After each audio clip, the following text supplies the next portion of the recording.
Hello there, welcome to the RetroSaber Podcast, where we always take the high ground.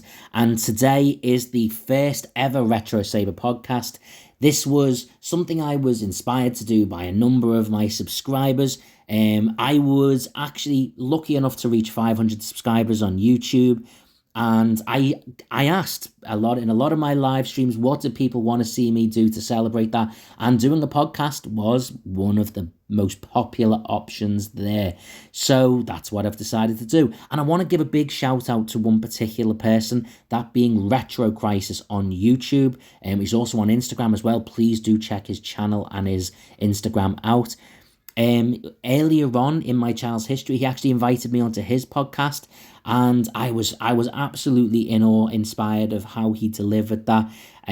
So I may have certain traits that I've accidentally picked up from that. So if you watch Retro Crisis podcasts and you see some similarities, I want to be very, very clear. He was a big inspiration into how I've done this. So I want to give him that bit of credit, that bit of acknowledgement. And if you haven't watched them before, I would encourage you to go and check them out. They're really interesting. He doesn't just look at games themselves, he looks at how the actual hardware itself works. So it's a really different type of view of retro gaming than my channel. So please do go and check that out. That's my quick plug for the guy, because he deserves it.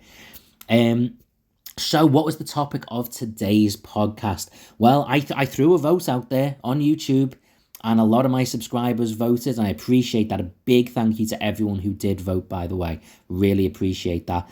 And the dominant favourite, because we're all such negative people, the most dominantly popular option was my 10 unpopular gaming opinions. That's what you guys want to hear.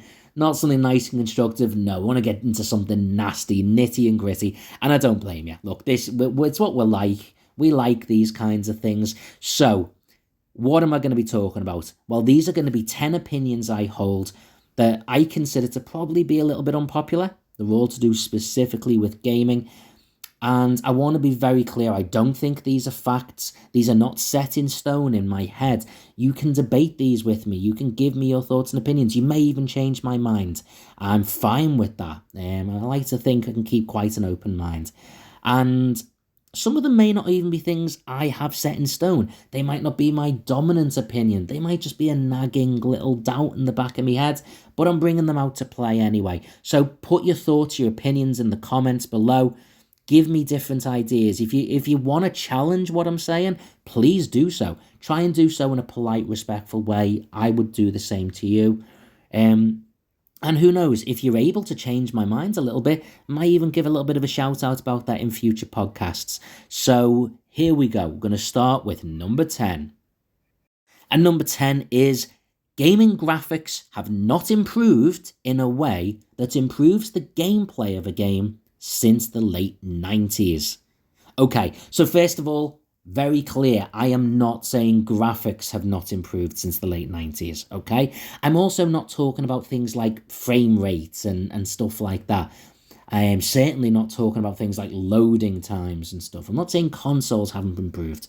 But since around the time of the Nintendo 64, maybe the PlayStation, bordering on PlayStation 2, I don't actually think that the graphics of a game have ever provided a wow factor that actually improves the gameplay, that improves the game dramatically even. So let me give some context to this. Let me give some ideas. First of all, for those that played the Nintendo, the NES, and then went on to play the SNES, you could tell the difference. The graphical improvement, for example, on the Super Mario Brothers games on the NES to when they were released as Super Mario All-Stars, the graphics actually made the game more playable. They've made it feel more alive, smooth, more vivid. That was one example. But the biggest example was the leap from the SNES to the Nintendo 64. Just looking at them made you realise you were stepping into a new realm of gameplay.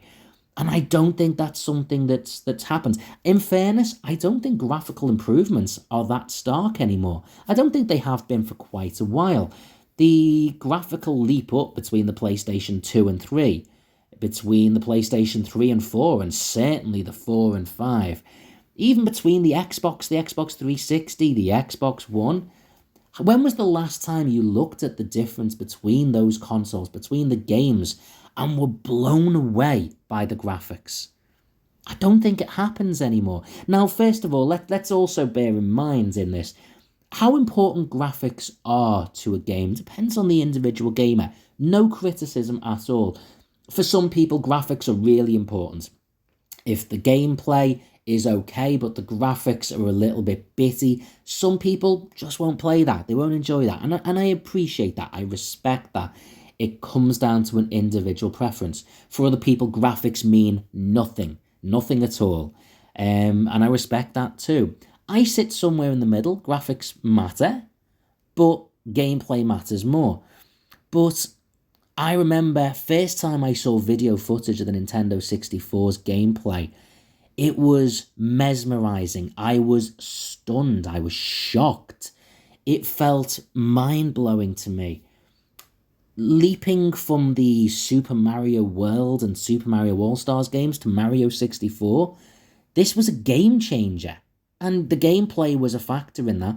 But stepping into true 3D graphics and the depth of it was incredible. The graphics going from the Nintendo 64 and Mario 64 to Mario Sunshine on the GameCube, however, well, they looked more pretty, they looked smoother. But did they actually improve the game? No, not really. I don't think they did. I remember playing some of the wrestling games back on the SNES and then playing them on the Nintendo 64. Or the SmackDown games, for example, on the PlayStation. And it was clear. Maybe a lot of it was about that step into 3D. Since we've reached that world, that three-dimensional gaming, it hasn't really... It's been moderate steps, little tweaks. When I played the PlayStation 5, brilliant console, by the way, and I played some wrestling games on it, 2K23, the main one, I wasn't blown away. I was like, oh, this is good. But there was no leap up from going all the way back to WWE 2K16 on the PlayStation 4. Certainly no graphical improvement that improved the gameplay, that improved the game. And I think that's actually, when I follow it back, some of the games that were right the way back in that sort of era of the 32 and 64-bit consoles, I don't think they've actually improved in a way that matters anymore. Graphics used to be an important factor because a lot of us, we only had magazines, so we only got to look at the graphics and see from there. Maybe we got a little video cassette that showed us a little bit of a teaser of the game, but the graphics told you what the game was going to be like to a degree. Now, graphics in most of the games are pretty uniform. I've not been blown away by graphics for a very long time, and certainly not to the point where I think they improved the game. I don't know what you think. Comment below, let me know. Number 9. Sonic the Hedgehog should never have been considered a viable rival to Mario. I know some people are going to hate me for this because I know a lot of you love Sonic the Hedgehog. I am not dissing Sonic. I am not saying that Sonic is not good. I'm not saying the games aren't good. I'm not saying the character's not good. What I am saying is, at no point, ever, should we have ever considered Sonic to really be a rival, a threat to Mario. And there's a number of reasons why. First of all, Mario is part of gaming history. Mario as a character, as a game, evolved not just through the consoles, he evolved through the arcades. He came into our homes and onto our family consoles as the consoles themselves did. He wasn't designed just so that Nintendo would have a franchise. He became their franchise. You also had around the same time games like Zelda, Pac-Man, plenty of other things which could have been. Mario became it naturally. And then Sega went, we want one of them, but we're going to make ours cooler and edgier. And this was one of the biggest failings in it. First of all, Sega should never have tried to compete with Mario. They shouldn't. I can understand why they did. They needed a flagship, a franchise player. But they then spent the rest of their time trying to play catch-up. They made a platform game, and so much of the marketing, whether it was official or unofficial, was very clearly made to point out that this was faster, this was cooler, edgier. Hell, the graphics were even designed to be that contrast. The Mario games are all soft and colourful and smooth. Our graphics, the palm trees are going to be pointy, everything's going to be more mechanical and edgy, and it was designed to fit a 90s style. And there's the catch. It was designed to appeal to kids, and those kids, those ones right there at that point, and that never works. It's like making a movie that has modern pop references in it. It never lasts long, because what is undeniably cool 1 minute, 2 weeks later is painfully cringeworthy. It's like putting the floss dance or, the dab in a movie. For about a week, all the kids are going to think it's cool. And for the rest of the time, everyone's going to think it's embarrassing. I'm not saying Sonic was embarrassing, but he was designed to be cool to kids with a particular style. And the key point is, style is just not what he had. It wasn't a style, it was a fashion. He was a fashion trend. And Mario was the one that had style, because his style evolved naturally. Style's permanent. Fashion's temporary. And Sonic was fashion. He was fashionable. People who weren't even that interested in platform games played him because it was fashionable to play. In the reality, he's always been playing catch-up. Mario's got a kart game, so we'll make one for Sonic too. Mario's got this type of game. He's gone into 3D. Oh, better get Sonic into 3D as well now. It was always like that. And the reality was, once a lot of the Sega owners just moved on to the next thing. A lot of them eventually moved on to the PlayStation and Crash Bandicoot. Sonic got left a bit behind. The true reality is, obviously, he lost that battle because Mario's still a raging success. The Nintendo consoles are. Sega lost, and with that, Sonic lost as well. The reality was, ironically enough, given what he's famous for, in the competition between Mario and Sonic, Sonic was never really even in the race. Mario was like Doctor Who, or the Starfleet, Starship Enterprise, sorry. He's the main hero. Sonic was just the villain of the season. The one that comes in for a while, gives them a bit of a battle, and then moves on, and the next one comes in. Like Crash Bandicoot, like Spyro, like whatever is the next big bad for Mario to overcome. There was only one place where Sonic ever really beat Mario. That was in the movies.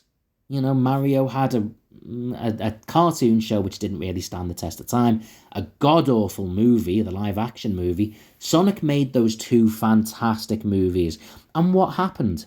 Nintendo decided to step into the mix. They made a Mario Brothers movie that didn't only just blow Sonic out the water, they blew Disney's movies out of the water. If Disney can't compete with Mario in their own backyard, the cinema, what the hell chance did Sonic the Hedgehog ever have? I'll answer that question for you. None. Number 8. Oh, and I hate this one.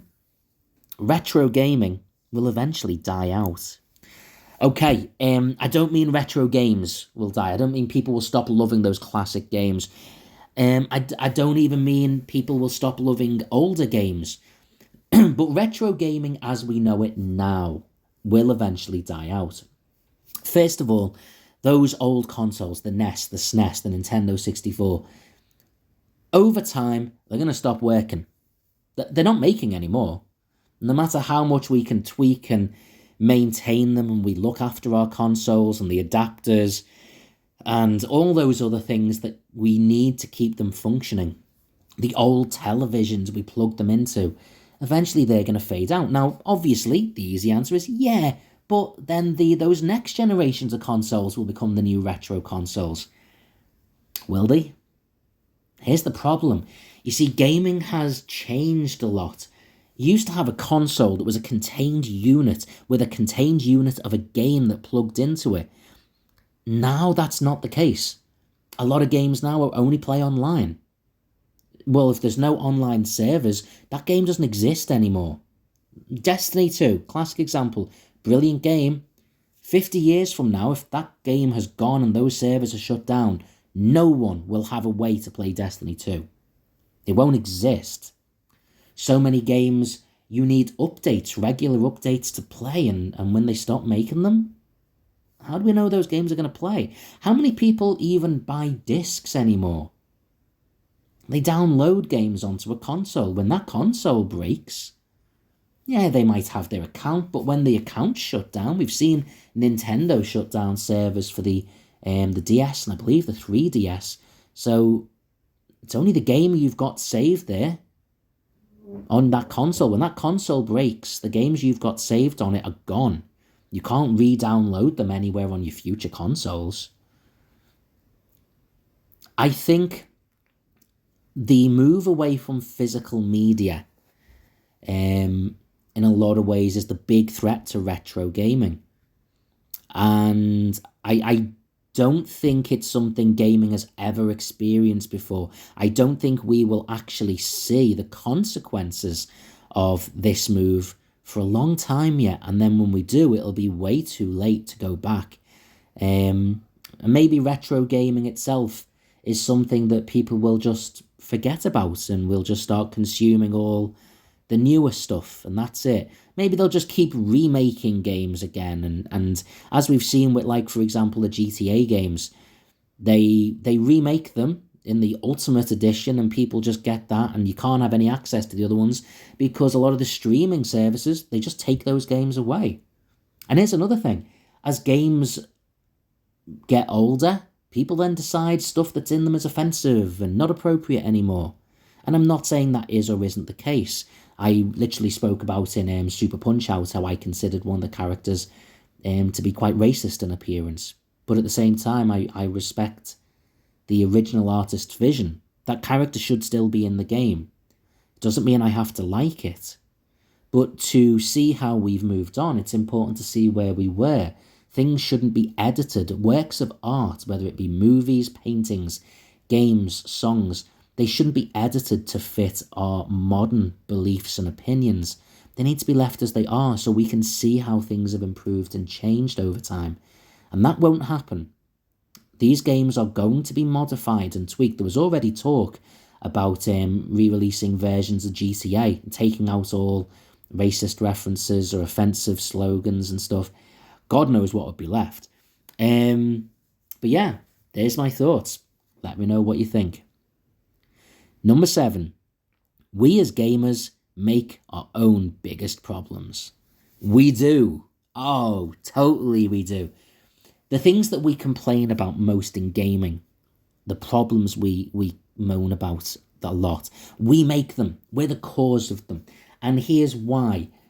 Because game-making companies only care about one thing. Money. They're making a profit. And that's fair enough. That, of course they do. That's what they should do.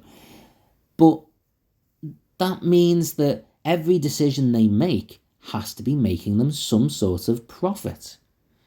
So when we complain about all the paid-for DLC, well, if they're doing it, it means it's because people are buying it. We complain that games, when they're released, are poor quality. They haven't been beta tested properly, or they've been released early, and when we're playing them, we find loads of glitches and we report them to them. Oh, of course, then they'll keep releasing them early because they'll release them early. They don't have to pay someone to do the beta testing because we pay them to let us do that testing. And then we give them the feedback. We think we're complaining. No, we're telling them the error so they can fix the glitches then. If they bother, we'll still buy the next game once they've got us hooked. You know, repetition in games. Oh, they haven't really changed anything for the last 4 games. Have you bought the last 4 games? Then why would they need to change anything? Most of the problems in gaming is some sort of result or link to what we ourselves do. We as consumers need to be a little bit braver, a little bit stronger sometimes. And I don't think we are. We have a love for gaming. And sometimes when you have a love for something, it means you sort of just charge in blindly sometimes. And yeah, I think that's something we do. Yeah. I haven't got too much else to say about that, but I struggle to think, of many of the problems that faces gamers that isn't in some way linked to our own issue. We talk about the hostility online, when people are in gaming communities and you have younger kids being quite hostile and things. Well, how many of these games should kids be playing? Should they be playing those games? Are they old enough to be playing those games? Maybe not. But we'll talk about that one later on. Number 6. Not that much later on. Age restrictions on games should be enforced. I don't know why this would be unpopular, but I know it will be. Well, it'll be unpopular, first of all, with people who are younger. If you're under 16, you should not be playing a 16 game. If you're under 18, you should not be playing an 18 game. If you're under 17, you get where I'm going with this. People will say, well, why not? People, you let kids watch an 18 film, but you shouldn't do. Now, I'm not saying, first of all, right, let me be clear. I am not one of these people that thinks that games are responsible for kids being violent, or for kids failing in school, or for XYZ that games or films or music at different points down the generations has been blamed for. However, what I am saying is, if you let kids play stuff that they are too young to see, and then they do something they shouldn't be, you are setting up games to be the fall guy. That's not what they're there for. Games are there for a particular generation, a particular age. They're there for fun, yes. But we have to think about the content that's in these. It is not the same as watching a movie. It's not the same as listening to music. Because in gaming, it's interactive. You are living it through. And I don't want to sound like that old guy that's telling people what they should and shouldn't do. I'm just giving an opinion. I don't think kids who are, 12, 13 should be playing Grand Theft Auto. I also don't think parents often realise what the content is. I don't think someone who is a normal, well-adjusted person without any problems is suddenly going to start murdering people because he plays GTA or Mortal Kombat. But you are exposing kids to things that they're not ready for. And why take that risk? I don't know. I think when people are old enough to play these games, they're still going to be there. Let them play them then. We make decisions and parents make their own decisions about what kids should be able to play and stuff like that. But for me personally, I do think these limits are there for a reason. And a lot of people won't like that, but I'm standing by it. Number 5. The Resident Evil remakes, apart from the first one on the GameCube, are rubbish and pointless. Okay, I'm going to caveat this. I'm not saying they're rubbish. I did say they're rubbish, but I know they're not. I'm sure they're very good games. Here's my point. The original Resident Evil game was very flawed. The graphics just didn't match properly. The cutscenes were terrible. So when they remade that for the GameCube, it was masterstroke. They took that game that a lot of people hadn't even played. They gave it amazing CGI graphics, beautiful rendered visuals all across the board. It was a leap forward. But they didn't change fundamentally the game.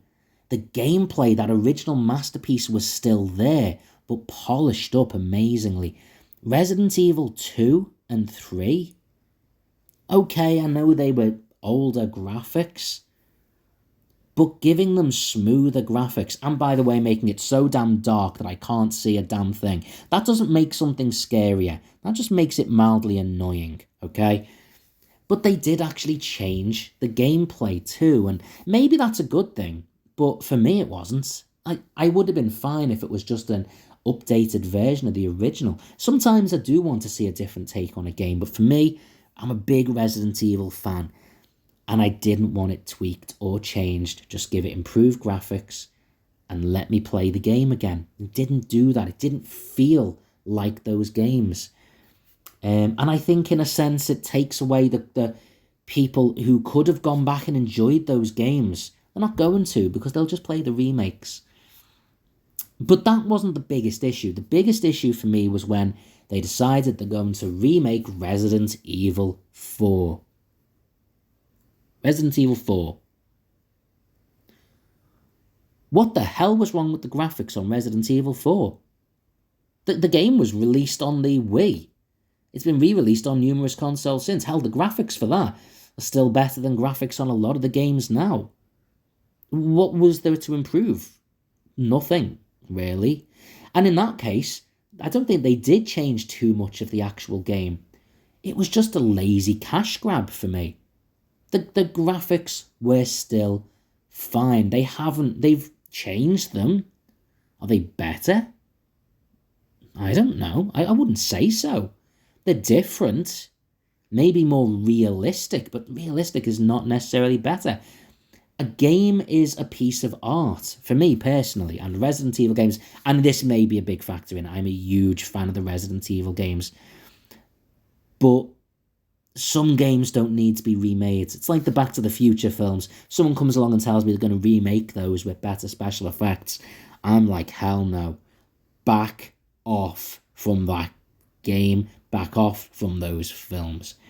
I know a lot of people are going to love those Resident Evil things. I even know that I'm listening to my argument, and in some ways it doesn't quite make sense, but it can't shake it. I just don't want them to keep messing with something I really like. And I know why they're doing it. Because whenever they make new Resident Evil games, it just doesn't work as well. Maybe good games, but they're not Resident Evil games. So they've had to go back to the beginning to really have a Resident Evil game. Ironically enough, the one that probably could warrant an update or a remake was Code Veronica X, and that's the one they seem to miss. Number 4. Annual sports games are a scam. Okay, I'm going to stick with the ones I know in this, okay? But this applies to all of them. But I'll stick to the ones I know so that I know what I'm saying is true. FIFA, the FIFA games. The WWE games, the 2K series of games. It is such a scam. It is. There is no reason for this to be a new game. I think AEW are doing what, or at least there's been a rumour that they're doing what I'm suggesting here, which is instead of just making the game each time, they're doing like a sort of an ongoing game with updates. And when you think about FIFA, what changes? What changes? They do some fancy new visuals. They move the players around. Most of the players' scans don't really change that much. Some of them might a little bit. They upload the new kits. They make sure the team is up to date. Occasionally they'll change how the free kicks look or how the penalties are taken. So what? Half the time they're making changes that actually make things less playable. WWE games are even worse. Half the time the updated roster, all that means is you've lost the rights to some of the wrestlers that were even better. Oh, the new updated roster, we don't have Sting anymore, and we've lost the rights to CM Punk now, and you can't use Brock Lesnar anymore. And then from one season to the next, hell, one year we had The Undertaker was in it as a standard wrestler, 3 different versions of him. The next year, he was a special downloadable exclusive. You pre-order the game. What? A pre-order exclusive of something that I originally had in the first place. Annual updated sports games are there because they know that sports fans, wrestling fans, some people won't call wrestling a sport, but the same rules apply, are very passionate about the thing they support, the sport they follow. They know that. So they know that if they're gamers as well, they're going to need the next game in the series. They're always going to want that next one. So we're always going to buy it. So they'll just keep doing this lazy cash grab. Hell, on the Nintendo Switch, they've got a special Legacy Edition version of the FIFA games. They did it 4 years or something in a row. That was basically a carbon copy of a game from about 2 years before that one even came out, with half the content removed. And they just kept updating the same game by changing the teams and the kits around. But there was nothing new in it, ever. But we keep buying them. Do you remember what I said before about gamers are responsible for their own biggest problems? There it is. And these annual sports games are the biggest example of it. What we should have is one game, and for the next 3 years, we're going to release updates. We're not taking anything out, just adding extra things. New game modes, new match types, new players, new kit updates that you can download if you choose to. You don't have to. That would be the better way of doing it. And every few years, then we'll have a proper update.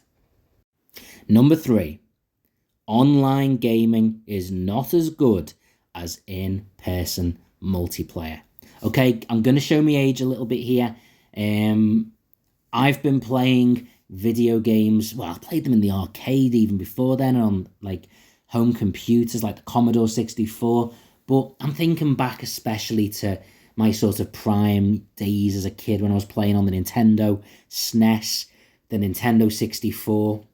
My friend had a Mega Drive. One of my other friends eventually got a PlayStation. And even when I got a PlayStation 2, being able to play multiplayers was a treat. Those days when instead of just playing on your own, one of your mates came around or you went round to theirs, and it was like, it was special because now this was real. There was two people, real people playing this game, whether you were against each other or on the same team. There was something special about it. Online gaming unlocked that all the time for everyone. And that sounds good. And I'm sure in a lot of ways it is. But here's one of the sort of sad, tragic truths, is that when something becomes more commonplace, it stops being special. And especially when you're playing online with either random people you don't know, or you're playing with friends online. There's a couple of things that are lost there. First, this is where I'm definitely going to sound like an old man, you lose that contact. You lose that desire to go round to your friend's house and play those games in person. Instead, I can just jump on and play with my mates wherever he is and just chat away, and, you know, you lose something there. But you gain frequency, I suppose. But forget sounding old. This is where I'm going to sound like an absolute monster.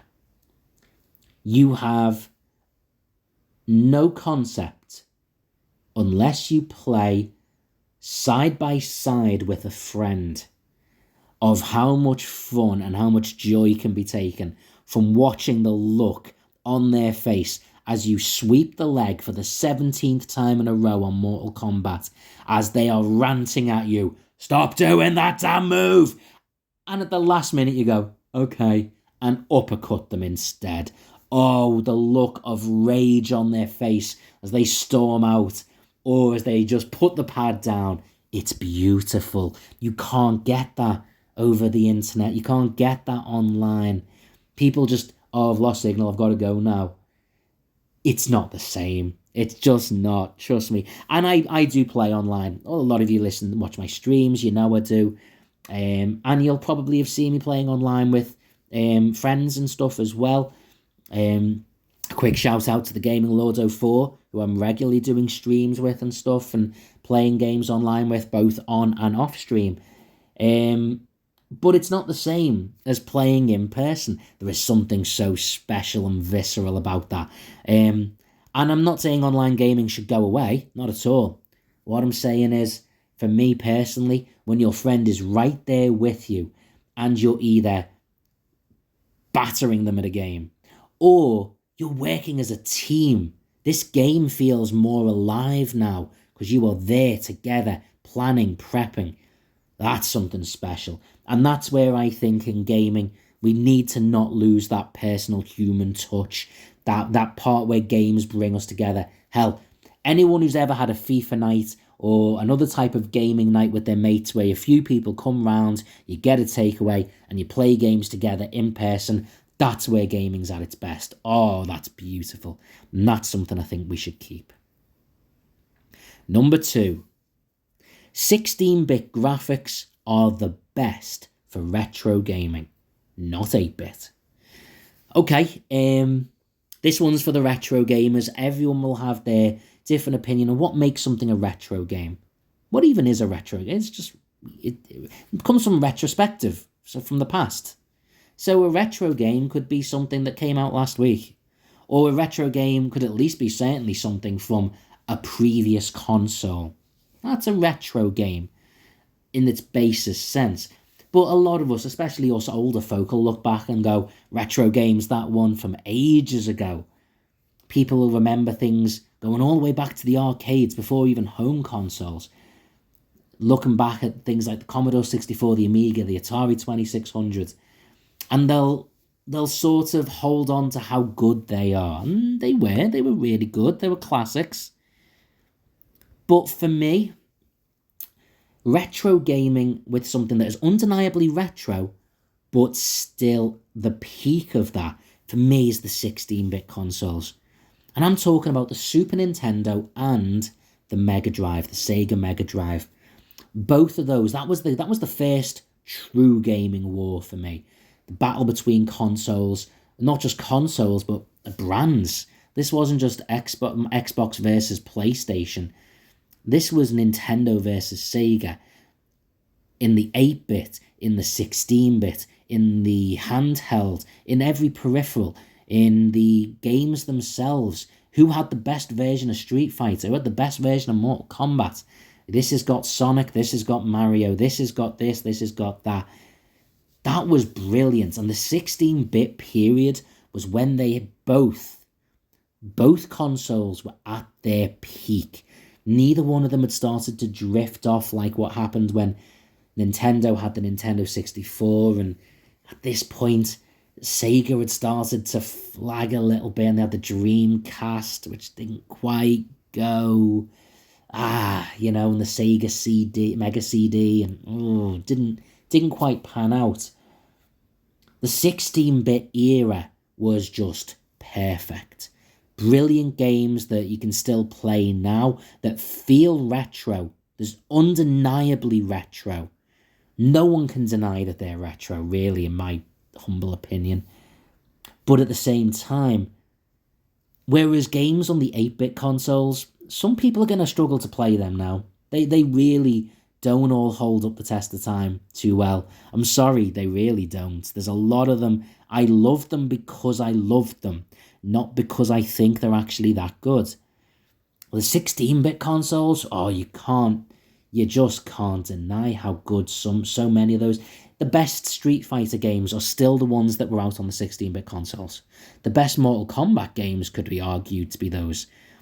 The Mario games on the Super Nintendo are the inspiration for half of the newer Mario games that have been released. The new Super Mario Brothers wave was all based on those original, like the Super Mario Brothers 3 on the re-released version of it in Mario All-Stars, Super Mario World, when those games were all tidied up and made perfect. We even got our first sampling of what 3D gaming could look like in those consoles. Things like Star Fox, my God, it was ahead of its time. 16-bit gaming is prime retro gaming for me. Doesn't mean the games before it weren't any good. It doesn't mean the games after it don't count as retro. But for me, 16-bit, that's perfect retro gaming. Number 1. Anyone who plays video games can call themselves a gamer. So why would this be unpopular? Why would this be an unpopular opinion? Surely we can all agree that gatekeeping in gaming is stupid. Please tell me we can all agree on that. You have these people that will sit there and say, Animal Crossing isn't it? If you're not really a gamer just because you play Animal Crossing, you're not really a gamer just because you got a Nintendo Switch during lockdown. You're not really a gamer because you just put the cat ear headphones on and take pictures and selfies. Who cares? What? There's no real... The only definition for me as to what makes a gamer is someone who plays video games. That's it. It doesn't matter whether they play the video games you like. We could argue, how long do you have to have played video games for? How many? Is there a set number of video games? Is there a set type of video games? Well, no. No, there isn't. If someone plays video games and wants to call themselves a gamer, they can do. Because there is no checklist that makes us a gamer. So why would this be an unpopular opinion? Surely everyone agrees. Well, no, unfortunately they don't. There is a lot of toxicity in gaming, and I hate that. It's certainly not something I see a lot on my channel. I'm very lucky that a lot of the people that come onto my channel, pretty much everyone that comes onto my channel, are great people. Most of the channels I subscribe to, the gamers and YouTubers that I've interacted with are brilliant people. But I have seen it. If you play this type of game, you're not a real gamer. You only play old games. You only play new games. You'd be amazed at the amount of things that people have said don't make you a gamer. But for me, the only caveat of being a gamer is that you play video games. You don't have to identify yourself as a gamer, but you can do. Once you play video games, you can be a gamer. You can argue that someone is a professional gamer. That's different. In the same way as you can say a professional footballer is someone who gets paid for it. Well, a professional gamer is someone who makes money. So if you make money through your gaming channel, through sponsorships, or if you sell games, then you're professionally gaming in some way. If you have a YouTube channel that's making money, no matter how little amount that is, because profession doesn't mean it has to be your only profession. Who knows? Maybe one day, technically, then I'll be a professional gamer because my YouTube will make me 30 pence a year or something like that. But other than that, no. Someone's still a footballer, even if they're not a professional footballer. I say I used to be a footballer because I used to play in charity games for where I work. I was never a professional footballer, though. But by that logic, anyone who regularly plays video games is a gamer. If they want to be. So why would that be an unpopular opinion? Well, I think the opinion itself should be relatively popular. There'll be a lot of toxic people that disagree, and I'm more than happy for them to rant in the comment section below, and I'll ignore them. But I suppose the reason why it might be unpopular is because when we think about it, if anyone can be a gamer, then what's the point in the label? Well, actually, that's a fair question. Labels in themselves are usually not very helpful, in my opinion. We like to self-identify and give ourselves hashtags and things like that. And gamer is one of those. It's certainly one I've used before. But maybe it's important not to do that too much. Maybe it's important to remember that gaming is a hobby. Maybe it's a profession, but often it's a hobby. And what makes us who we are, maybe we should focus on more what's inside. You know, maybe we should be focusing more on the things that really make us who we are, rather than the things we just enjoy doing. That's what's probably unpopular. The idea of someone with a gaming channel who collects games, who's a retro gamer, who's actually encouraging people not to let gaming define who they are too much. That's about as unpopular as it can get.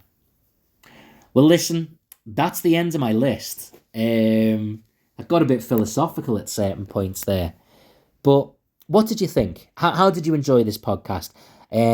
Future podcasts are probably going to be quite different as I tackle different topics. I talk about different things. Sometimes I might have guests on as well. We'll see how it goes. But please give me some feedback. Let me know what you thought. Was it too rambly? Was there too much structure or not enough structure? This has all been done pretty much as one straight run through with a couple of pauses to add extra screen.